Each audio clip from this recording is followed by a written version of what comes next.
Hello and welcome to Interactive CAD and Tech. Today I'm going to be showing you how to draw a spring in Autodesk Fusion. It's a nice, real simple tutorial to do because in other CAD packages you have to draw a revolve with a profile, but in Autodesk Fusion they have this really neat and handy tool if you go to create called Coil.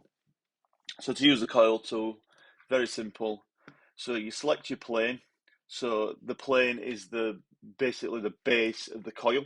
So if I select the XY plane, and then it's asking me for the center of the spring, so I'm going to put it bang on the origin, and now it's going to ask me for a diameter. So this diameter is the actual diameter of the spring, so I'm going to make it 60 mil, and now it'll come up on the right hand side with all these options.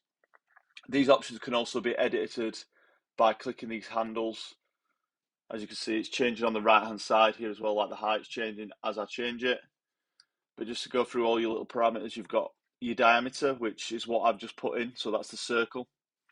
So, but I can actually change the diameter of the spring manually or type it in there. Revolutions is how many times the spring goes around. So if I make it 5, it's a lot tighter, then I can make it a lot higher. And then you've also got your angle, which means you can taper your coil. So if I put in 5 degrees, it's tapering out. But I'll leave that at 0. And then you can also move it to the inside of the circle that I drew on the plane, or the outside, but I'm going to leave it on the center. And your section size is the actual wire thickness. So if I put that down to 10, it'll make the wire thickness a lot thinner. And there you have it. Really nice, simple way to draw a spring on Autodesk Fusion.